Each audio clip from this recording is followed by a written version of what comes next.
ছি ছি ছি ছি ছি ছি ছি ছি, একেবারে লজ্জায় মাথা হেট হয়ে গেল। বাংলার এমন আন্তর্জাতিক দরবারে, বিশ্ব দরবারে শেষ এরকম কবে মাথা হেট হয়েছিল? শেষ কবে বাঙালির মাথা হেট হয়েছিল? কবে এরকম আমাদের লজ্জা লেগেছিল যে বাংলার মান সম্মান ডুবে গেল? তাও কলকাতায়। ফুটবলের মক্কা বলা হয় যুব ভারতী ক্রীড়াঙ্গনকে। আমরা মক্কা মদিনায় বিশ্বাস করি না, আমরা বিশ্বাস করি ফুটবলের মাটিতে এরকমটা হওয়া উচিত ছিল না। ভাবা যায়? এই চরম বিশৃঙ্খলা এর দায় কার? মুখ্যমন্ত্রী মমতা বন্দ্যোপাধ্যায় পালিয়ে গেলেন, ঢুকলেন না যুব ভারতীতে। তিনি তো এসে বলতে পারতেন যে যা হয়েছে তোমরা শান্ত হও, আমরা কথা বলছি আয়োজক সংস্থাদের সঙ্গে, তোমাদের কম্পেনসেশনের দাবিটা ন্যায্য, বলতে পারতেন। বলেননি, বরং গাড়ি ঘুরিয়ে চলে গেলেন। তিনি কি করেন? কোনো ভালো অনুষ্ঠান হলে পুরো ক্রেডিটটা নেন, কিন্তু যখন কেসটা কেউ খায় তখন কিন্তু পাশে দাঁড়ান না। সেটাই আবার দেখা গেল। রাত 1:30 নাগাদ কলকাতায় এসেছেন ফুটবলের রাজপুত্র মেসি। চরম উন্মাদনা সারা ভারতবর্ষে, এবং কলকাতার মানুষদের আবেগ তো বেশি। রাতেই মেসিকে দেখার জন্য যারা বিনে পয়সায় দেখতে চেয়েছিলেন, যাদের কাছে 4,000, 8,000, 10,000, 15,000, 20,000 টাকা ছিল না, তারা এয়ারপোর্টে গেছিলেন মেসিকে এক ঝলক দেখবেন বলে। কেউ দেখতে পেয়েছেন, কেউ দেখতে পাননি। কোনো কথা বলার কিছু নেই, কারণ ওপেন ব্যাপার স্যাপার, এয়ারপোর্ট বলে কথা। দেখতে পেলে ভালো, না পেলে আরো ভালো। অনেকে দেখেছেন, অনেকে ছবি জোগাড় করেছেন এর তার প্রোফাইল থেকে, সবটা ঠিক আছে। কিন্তু এবার আয়োজক সংস্থা শতদ্রু বাবু, তিনি বাংলার যে মান সম্মানটা ডোবালেন, তার খামিয়াজা কে দেবে? ভাবতে পারছেন? এই চরম বিশৃঙ্খলা। মেসির প্রথম অনুষ্ঠান কোথায়? একেবারে ফুটবলের মাটিতে, বাংলার মাটিতে। এবং সেই অনুষ্ঠানে সর্বনিম্ন 4,000 টাকা থেকে টিকিট শুরু হয়েছিল বলে জানতে পারছি। অনেকে ব্ল্যাকে কিনেছেন, কেউ 10, 12, 15,000 টাকা অবধি খরচ করেছেন, কেউ 20,000 টাকা অবধি খরচ করেছেন।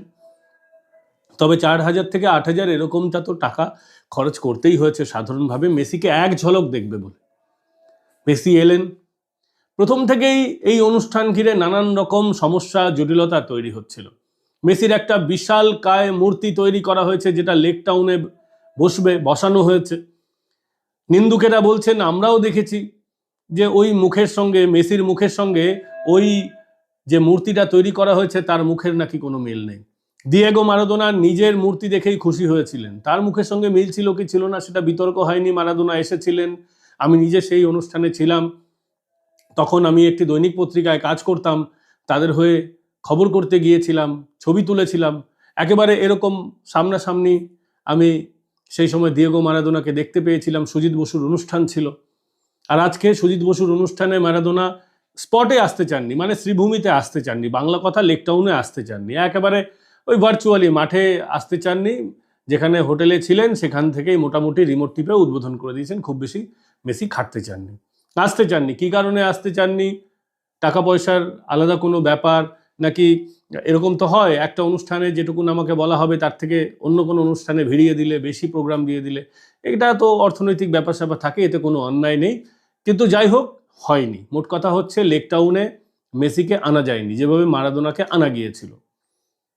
প্রথম থেকেই গন্ডগোল। তারপরে মাঠের মধ্যে যুব ভারতী ক্রীড়াঙ্গনে মেসিকে দেখতে চেয়ে এক পলক মানুষ ভিড় করেছিল। এভাবে গাদা গাদি করে বাঙালিদের এখন একটা না কালচার হয়ে গেছে, জানেন তো? এটা খুব খারাপ কালচার। আমাদের আত্মসমালোচনা করতে হবে।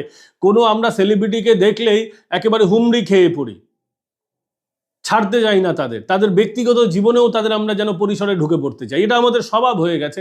জানি না সেখানে কি হয়েছিল, তবে আমরা যেটা দেখতে পেলাম, একেবারে মেসিকে হুমড়ি খেয়ে পড়ে রয়েছে প্রচুর মানুষ। দেখাই যায়নি মেসিকে। 8,000, 10,000 টাকার তো ভ্যালু আছে। মানুষগুলোকে তো আশ্বাস দেওয়া হয়েছিল মেসিকে দেখা যাবে, মেসি মাঠে ফুটবল খেলবে, হলো না। আমাদের ভাইপো সাহেব ইস্ট বেঙ্গল মোহনবাগানের থেকেও তার ক্লাবটা বড়, সেই কারণেই ডায়মন্ড হারবার ক্লাবের সঙ্গে, অল স্টারের সঙ্গে খেলা ছিল। পন্ড হলো না। দায় কার? খেলাই হলো না। এবং কি লজ্জা, কি লজ্জা, কি লজ্জা! মাঠের মধ্যে সবাই বোতল ছুঁড়ে মারছে, চেয়ার ছুঁড়ে মারছে। বাংলা শেষ এই দৃশ্য কবে দেখেছিল? আমরা দুটো তিনটে দৃশ্য মনে করতে পারছি। একটা দৃশ্য আমার মনে পড়ছে, তখন আমি ছোট, 1995-এর ওয়ার্ল্ড কাপ ক্রিকেট, ইডেন গার্ডেনে ম্যাচ, ইডেন গার্ডেনে বিনোদ কাম্বলি, সচিন তেন্ডুলকর খেলতে নেমেছেন, বিনোদ কাম্বলি আউট হলেন এবং সেই ম্যাচ জেতার সম্ভাবনা নেই। পুরো ইডেন গার্ডেনে হুলস্থুল পড়ে গেল। আপনাদের অনেকের মনে থাকবে, যারা আমার থেকে একটু বয়স জ্যেষ্ঠ বা আমার থেকে একটু বয়স বড়, তাদের আপনাদের ওই ম্যাচটা আপনারা দেখেছেন অনেকে। যারা দেখেননি তারা নেট ঘেটে দেখে নিতে পারেন কি হয়েছিল। তারপর আমরা শেষ, আমার যেটা মনে পড়ছে, অনেক এরকম দৃশ্য বাংলায় হয়েছে, এবং শেষ যেটা আমার মনে পড়ছে সেটা হচ্ছে মোহামেডানের একটা ম্যাচ ছিল, পেটো ছুঁড়ে মারা হয়েছিল মাঠের মধ্যে। এই যুব ভারতীর কথা বলছি, এই যুব ভারতীতে একজন ক্রীড়া সাংবাদিকের পেটে স্প্লিন্টার ঢুকে গিয়েছিল। সেই বিশৃঙ্খলা আমরা মোহামেডান ম্যাচে দেখেছিলাম। সেটা তো মোহামেডানের ব্যাপার স্যাপার, আমরা এই বিষয়ে কিছু বলছি না, অতীতের ব্যাপার। কিন্তু বর্তমানে এই দৃশ্য কি বাঙালি দেখেছে? কলকাতার মাঠে পেলে এসেছে, হিগুইতা এসেছে, অনেকে এসেছে। আমি নিজে পেলের অনুষ্ঠানটা দেখেছিলাম, সেই সময় সাংবাদিকতা করতাম। এবং পেলের থেকে বড় কথা, এই যে ম্যারাডোনার কথা বললাম, ম্যারাডোনা এসেছেন, মাঠে খেলেছেন। বাম আমলে সুভাষ চক্রবর্তী প্লেয়ারদের এনেছিলেন, তারপরে সিপিএম অবশ্য হেরে গেছিল। এবারও সেরকমটা হবে নাকি? সুজিত বোস এলাকার বিধায়ক, কন্ট্রোল করতে পারতেন না, অবশ্য তার কন্ট্রোল করার বিষয় নেই। পুলিশকে আমি সত্যিই মানে কোথাও না কোথাও, আজকে আমরা তো পুলিশের সমালোচনা করি, কিন্তু আজকে কোথাও না কোথাও বলতে হবে, পুলিশ যে সুন্দরভাবে নার্ভটা ধরে রেখেছে, পুলিশ সুন্দরভাবে যে ম্যানেজ করেছে। বড় ধরনের কিন্তু গন্ডগোল হয়নি, চেয়ার ভাঙচুর টাংচুর এগুলো হয়, কিন্তু সেখানে আরো বড় কিছু জনবিস্ফোরণ হয়ে যেতে পারতো। মানুষের যা ক্ষোভ ছিল, সেখানে আগুন জ্বলতে পারতো, সেখানে ভাঙচুর আরো বড় পরিমাণে হতে পারতো। মানুষ তো অনেক শুধরে গেছেন, বাংলার মানুষ করেননি, ক্ষোভ দেখিয়েছেন। ক্ষোভটা ন্যায্য, প্রত্যেকের ক্ষোভ ন্যায্য বলে আমরা মনে করি। এই ধরনের অনুষ্ঠানে পুলিশ প্রশাসনের আরো বেশি সতর্ক থাকা উচিত ছিল, এবং যিনি বঙ্গেশ্বরী ক্রেডিট নেওয়ার জন্য এত কিছু করেন তার আরো বেশি সতর্ক থাকা উচিত ছিল, আরো বেশি আয়োজন ঠিকঠাক হচ্ছে কিনা ইনভলভ রাখা উচিত ছিল, করেননি। শুধু ক্রেডিট নিতে তিনি যাওয়ার কথা ছিল, শাহরুখ খান আসবে, শাহরুখ খান হাত নাড়াবে, মমতা বন্দ্যোপাধ্যায়ের সঙ্গে ছবি উঠবে, ছবিটা আর দিদিমণির সঙ্গে তোলা হলো না। দিদিমণি আপনার আর মেসির সাথে ছবি তোলা হলো না। এখন কি মুম্বাই যাবেন? মেসির তো আরো সারা ভারতবর্ষে অনেকগুলি অনুষ্ঠান রয়েছে, এটা তো ইন্ডিয়া ট্যুর, বেশ কয়েকটা রাজ্যে তিনি যাবেন। দিদিমণি কি যাবেন সেসব জায়গায় ছবি তোলার জন্য? আমরা জানি না, সেটা তৃণমূল কংগ্রেসের তরফ থেকে বলতে পারবে, কিন্তু এটা তো ঠিক বাংলার মান সম্মান ডুবিয়ে দিলেন একেবারে। এর আগে মারাদোনা এসেছেন, খেলেছেন, হিগুয়েতা এসেছেন, খেলেছেন, পেলে ঘুরে গেছেন বিভিন্ন। আমরা দেখেছি ইস্ট বেঙ্গলের শতবর্ষ অনুষ্ঠান ছিল, পেলে এসেছিলেন, কত সুন্দরভাবে হয়েছিল। মোহনবাগান ইস্ট বেঙ্গলকে এই ধরনের আয়োজন দেওয়া যেত না? তাদেরকে কম্বাইন করা যেত না? ডায়মন্ড হারবারকেই সবটা দিতে হবে? ডায়মন্ড হারবার এমন কি বিশ্ব চ্যাম্পিয়ন ক্লাব, কিভাবে ডায়মন্ড হারবারকে জেতানো হয়, কিভাবে ডায়মন্ড হারবারের উত্থান, ডায়মন্ড হারবারের ফান্ডিং কি, সেটা নিয়েও তো অনেকে অনেক কথা তোলেন, অনেক প্রশ্ন করেন। এরকম আমরা অনেক ক্লাব দেখেছি যে পৃষ্ঠপোষক রাজনৈতিক ক্ষমতায় আছেন, তাদের বদন্যতায় চলছে, কিন্তু সেই পৃষ্ঠপোষকতা শেষ হয়ে যাওয়ার পরেই ক্লাবটা শেষ হয়ে গেছে। অনেক উদাহরণ আছে। কিন্তু তারপরেও আবেগ যেটা ইস্টবেঙ্গল মোহনবাগানের সঙ্গে আছে মানুষের, সেটা তো এই ডায়মন্ড হারবারের সাথে নেই। শুধু জিন্দাবাদ জিন্দাবাদের ফেসবুকে রাজনীতি করলে তো হবে না। মানুষের আবেগ ইস্টবেঙ্গল মোহনবাগানের সাথে, তাদেরকে ইনভলভ করা যেত না কোনোভাবে? যদিও প্রাইভেট প্রোগ্রাম, যাদের বিষয় তারা বলতে পারবেন, কিন্তু এই বাংলায় এই ধরনের বিশৃঙ্খলতা সত্যি কি কাম্য ছিল? এটা কি বোঝাচ্ছে জানেন? এটা বোঝাচ্ছে বিনাশকাল চলে এসেছে। যখন শেষ সময় আসে না, তখন কর্ণ বান চালাতে পারেনি মহাভারতে। শেষ সময় যখন এসেছিল দুর্যোধন, তখনও কিন্তু শেষ ম্যাচটা দুর্যোধন জিততে পারেনি। এবং ইতিহাসে আপনারা অনেক উদাহরণ দেখতে পাবেন যে বিশাল সেনা নিয়ে অনেক রাজা হেরে গেছে শেষ সময় বলে। এটাই হয়, শেষ সময়ে অনেক কিছু কাজ করে না, বলে বিনাশকালে বিপরীত বুদ্ধি। এই কথা আমরা বলছি না যে বিনাশকালে, এটা তো পশ্চিমবঙ্গের বিনাশকাল বলে আমরা ধরে নিতে পারি না। এটা একটা খারাপ সময় চলছে বলতে পারি, এবং এই খারাপ সময় থেকে একদিন একটা ভালো সময় আসবে, যেটা আমরা আশা করেছিলাম 2011-তে মমতা বন্দ্যোপাধ্যায় আনতে পারবেন বামেদের অবসান ঘটিয়ে। সেটা তো হয়নি, কিন্তু এক না একদিন সূর্যোদয় হবে বাংলার মাটিতে, ভালো সময় আসবে। কিন্তু বিপরীত বুদ্ধি তো হচ্ছে, এটা দেখা যাচ্ছে।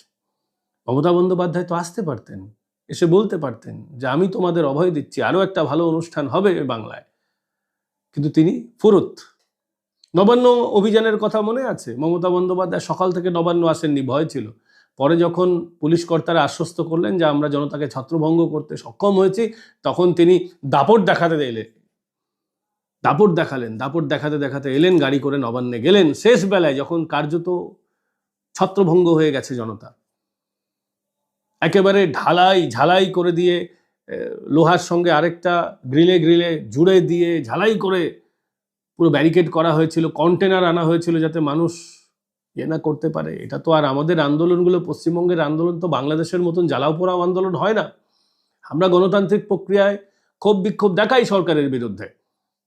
এটা তো কোনো ওই ধরনের আরো আগ্রাসী আন্দোলন হয় না বাংলাদেশের মতো, পাকিস্তানের মতো, অন্য রাষ্ট্রের মতো, যে একেবারে ভেঙে দিতে হবে, সব শেষ করে দিতে হবে, এমনটা বাংলায় হয় না। যার ফলে তিনি বেঁচে গেছিলেন সে যাত্রায়। কিন্তু মানুষের ক্ষোভ তো দেখা যাচ্ছে, কিভাবে বলছেন, মানুষ বেরিয়ে এসে একেবারে নিন্দা করছেন, বলছেন আয়োজক সংস্থা একেবারে যাচ্ছে তাই করেছে, একেবারে বাংলার মান সম্মান ডুবিয়ে দিয়েছে, পয়সা ফেরত চাইছেন তারা। কি বলবে সরকার? খেলাধুলারও তো সরকারের একটা ডিপার্টমেন্ট আছে, কিন্তু মমতা বন্দ্যোপাধ্যায়ের বাইরে কার কোন ডিপার্টমেন্ট এটা তো জানাই যায় না। 294 জায়গায় তো তিনিই প্রার্থী। স্পোর্টস মিনিস্ট্রি অবশ্য তার হাতে নেই, কিন্তু স্পোর্টস মিনিস্টারের কোনো বক্তব্য আমরা পেয়েছি? কি বলবেন স্পোর্টস মিনিস্টার?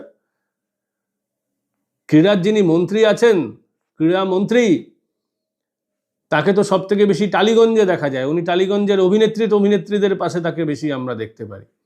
বাংলায় সুভাষ চক্রবর্তী ক্রীড়ার উন্নতি করার জন্য চেষ্টা করেছিলেন, কিন্তু সিপিএম এর সময় তার প্রতিবন্ধকতা ছিল যে তার দল তো তাকে, মানে সেই সময় তো যা খুশি চলতো, প্রমোটার রাজ, সিন্ডিকেট রাজ। একটা কিছু ভালো সুভাষবাবু করতে চাইলেও তার সাঙ্গপাঙ্গ তাকে হয়তো করতে দিত না। সিপিএম এর না উন্নয়ন করলেই তাদের কেমন জানি একটু সমস্যা দেখা দিত। ওরা শ্রমিক শ্রেণীর পার্টি বলে তো, ওদের মানসিকতা খুব ছোট, মানসিকতাও সেরকম, ওরা কোনো ভালো কিছু করতে যায় না। মানে টাকার, নিজেরা বড়লোক হয়েছে কিন্তু সেই পুঁজিটা মানুষের কাজে লাগলে তাদের বিরাট সমস্যা দেখা দিত। কিন্তু সিপিএম আমলেই তো এই যে বড় স্টেডিয়ামটা হয়েছিল, ভুলভালভাবে তৈরি হয়েছিল, অ্যাস্ট্রোটার্ফ লাগানো হয়েছিল, সেই অ্যাস্ট্রোটার্ফে কেউ খেলতে পারে না এখন, আর অ্যাস্ট্রোটার্ফের কোনো যৌক্তিকতা নেই।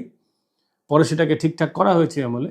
কিন্তু মনে আছে মমতা বন্দ্যোপাধ্যায় যখন রিনোভেশন করলেন এই যুব ভারতীর ক্রীড়াঙ্গনকে, তখন সুভাষ চক্রবর্তীর নাম লেখা পাথরটা ভেঙে ফেলে দিয়েছিলেন, নিজের নাম চিপকে দিয়েছিলেন। তিনি চেয়েছেন কি, ইতিহাসে যেমন আমরা বিভিন্ন জায়গায় মৌর্য সাম্রাজ্যের পাথর ফলক খুঁজে পাই, তিনি পুরনো ফলক ভেঙে নতুন ফলক লাগিয়েছেন। আগেকার রাজাও তো এই কাজ করতো না। আগেকার রাজা নিচের ফলকের উপরে বা নিচে আবার নিজের নামে লাগিয়ে দিত। আগের যারা শাসক ছিল তাদের স্মৃতি সম্পূর্ণভাবে ধ্বংস করতো না, কিছুটা রেখে দিত ঐতিহাসিক প্রমাণ হিসেবে। কিন্তু ইনি কি চেয়েছেন যে আজ থেকে 100 বছর, 2000 বছর বা কিংবা আরও তার পরে কখনো ফলক পাওয়া গেলে জানা যাবে যে এই স্টেডিয়ামটা তিনি তৈরি করেছেন। একটা মিথ্যা ইতিহাস লেখা হবে পশ্চিমবঙ্গের কোনো একটা অংশে ক্রীড়া জগতে। তিনি কি সেটা চেয়েছিলেন নাকি? সব জায়গায় নীল সাদা রং করবেন আর নিজের নাম লাগিয়ে দেবেন, এই দায়টা তিনি নেবেন না। বাংলার যে এই যে আজকে মান সম্মানটা লস হলো, এই দায়টা কার? মুখ্যমন্ত্রী মমতা বন্দ্যোপাধ্যায়ের নয় কি? এই প্রশ্ন আমাদের থাকবে, আর এই প্রশ্ন দিয়েই এই ভিডিওটা শেষ করছি। যদি আপনাদের এই ভিডিও ভালো লাগে তাহলে কমেন্ট করে জানাবেন, পাশে থাকবেন, সাবস্ক্রাইব করবেন, বেল নোটিফিকেশন অন করে দেবেন, এবং আমাদের লড়াইয়ে, এই প্রতিবাদের লড়াইয়ে যদি আপনারা অংশীদার হতে চান, আমাদের সুপার থ্যাঙ্কস পাঠাতে পারেন। আমাদের সুপার থ্যাঙ্কস পাঠাচ্ছেন অনেক দর্শক, প্রত্যেককে ধন্যবাদ জানাচ্ছি।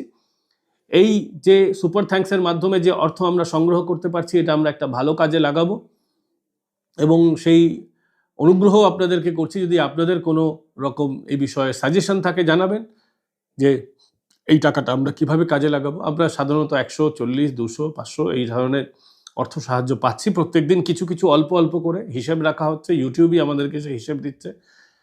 একটা মোটামুটি ঠিকঠাক অ্যামাউন্টের নিধি বা রাশি জমা হলে তারপর আপনাদেরকে জানাবো যে ঠিক এত আমাদের রাশি জমা হয়েছে, এবং সেই রাশি আমরা এই কাজে খরচ করতে চলেছি। এবং আপনাদের যদি মতামত থাকে অবশ্যই জানাবেন। ভালো থাকবেন, সুস্থ থাকবেন। যারা শুধুমাত্র আমাদের সাপোর্ট করতে চাইছেন, জয়েন বাটনও ক্লিক করতে পারেন। জয়েন বাটন ক্লিক করে আমাদের মেম্বার হলে ভিডিওগুলো আগে দেখতে পাবেন।